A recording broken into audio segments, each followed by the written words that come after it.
ವೇದಿಕೆಯ ಮೇಲೆ ಆಸೀನರಾದ ವಿದ್ಯಾರ್ಥಿ ಸಂಘದ ಉದ್ಘಾಟಕರು, ಸಂಪನ್ಮೂಲ ಅತಿಥಿ ಅಧ್ಯಕ್ಷ ಮಹೋದಯರು, ನಮ್ಮ ಪ್ರಶಿಕ್ಷಣಾರ್ಥಿಗಳಿಗೆ ಇನ್ನೂ ಹೆಚ್ಚಿನ ಪ್ರೇರಣೆ ಮತ್ತು ನಮ್ಮ ಸಮಾಜದ ಯುವ ಸ್ತಂಭಗಳನ್ನ ನಿಮ್ಮಂತೆಯೇ ಆಗಲು ನೀವು ಇಂದು ಇಲ್ಲಿ ಸ್ಫೂರ್ತಿದಾಯಕವಾಗುತ್ತೀರಿ ಎಂದು ಭಾವಿಸುತ್ತಾ ಅತ್ಯಂತ ಗೌರವಾನ್ವಿತವಾಗಿ ಸ್ವಾಗತಿಸಲು ನಾನು ನಿಮ್ಮ ಮುಂದೆ ಇಂದು ನಾವು ಕೇಲಿ ಸಂಸ್ಥೆಯ ಶಿಕ್ಷಣ ಮಹಾವಿದ್ಯಾಲಯ ನಿಪ್ಪಾಣಿಯಲ್ಲಿ ಹಮ್ಮಿಕೊಳ್ಳಲಾದ 2025-26ನೇ ಸಾಲಿನ 23ನೇ ವಿದ್ಯಾರ್ಥಿ ಭಾಗಿವಡಿಯವರು ಸರ್, ನಿರ್ದೇಶಕರು, ಕೇಲಿ ಸಂಸ್ಥೆ ಬೆಳಗಾವಿ ಇವರ ಅನುಪಸ್ಥಿತಿಯಲ್ಲಿ ಕೂಡ ಅವರಿಗೂ ಕೂಡ ಗೌರವಾದರದ ಸ್ವಾಗತ ಸುಸ್ವಾಗತವನ್ನ ಬಯಸುತ್ತೇನೆ.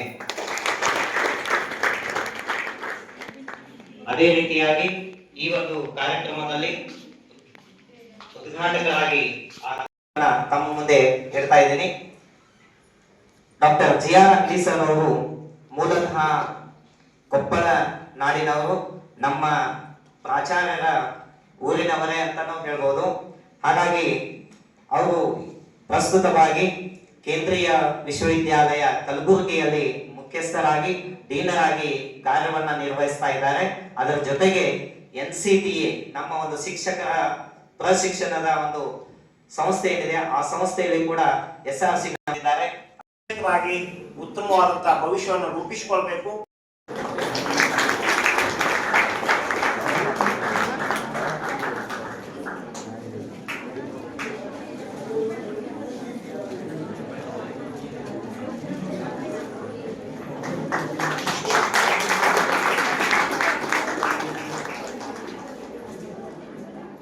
Dear first students as well as second year B.Ed student,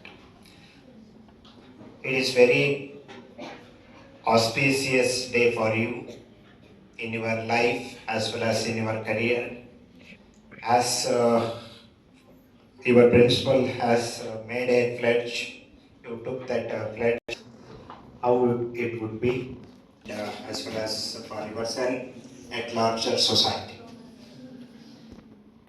Is you born with holding this kind of devices. You are very familiar with this. If you look into the system of education, what kind of things the system is expecting, what kind of things the teachers they are providing at the school. Similarly, Ayachit, who is the retired professor, Keli College of Education by Hangal.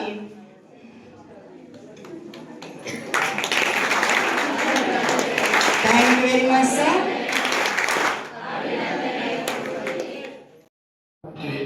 ನಮ್ಮ ಕಷ್ಟ ಸುಖಗಳನ್ನ ಹಂಚಿಕೊಂಡಿದ್ವಿ. ಅದರಲ್ಲಿ ನಮ್ಮ police ಪಾಟೀಲರು ಒಬ್ಬರು. Sir ಅವರ ಬಗ್ಗೆ ನಾವು ಹೇಳೋದಂತಂದ್ರೆ, ತಮಗೆ ವಿಷ್ಣುವಿನ ಹತ್ತು ಅವತಾರಗಳಲ್ಲಿ ವಾಮನಾವತಾರದ ಬಗ್ಗೆ ಗೊತ್ತಿರಬಹುದು. ಆ ತರಹ ಪ್ರೊಫೆಸರ್ ಅಂಗಡಿ ಸರ್ ಅವರು ಒಂದು ಸೆಂಟ್ರಲ್ ಸ್ಕೂಲ್ದೊಳಗೆ ಟೀಚರ್ ಆಗಿ ಕೆಲಸವನ್ನು ಪ್ರಾರಂಭಿಸಿ ಉಪನ್ಯಾಸಕರಾಗಿ, ಸಹಾಯಕ ಪ್ರಾಧ್ಯಾಪಕರಾಗಿ, ಸಹ ಪ್ರಾಧ್ಯಾಪಕರಾಗಿ, ಪ್ರೊಫೆಸರ್ ಆಗಿ, ಡೀನ್ ಆಗಿ, ಚೇರ್ಮನ್ ಆಗಿ ಅನೇಕ ವಿದ್ಯಾರ್ಥಿಗಳಿಗೆ ಸಂಶೋಧನಾ ಮಾರ್ಗದರ್ಶಕರಾಗಿ ಅವರು ಮಾಡಿದಂಥ ಸಾಧನೆ ಇದೆ. ನಮ್ಮ ಪ್ರೊಫೆಸರ್ ಒಬ್ಬರು ಅವ್ರ ಬಗ್ಗೆ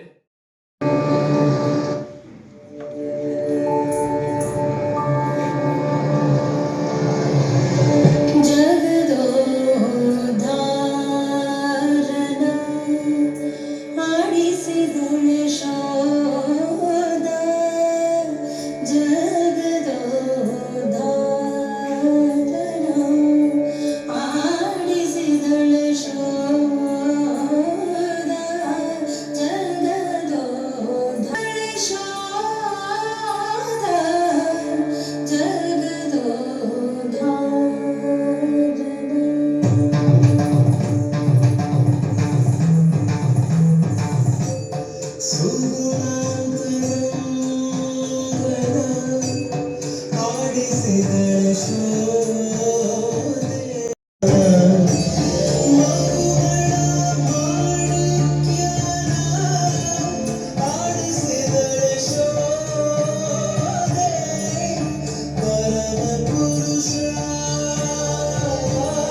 ಕೂತ್ಕೊಂಡಾಗ ವೇದಿಕೆ ಮೇಲೆ ನೆನಪು ಬರ್ತಾ ಇತ್ತು.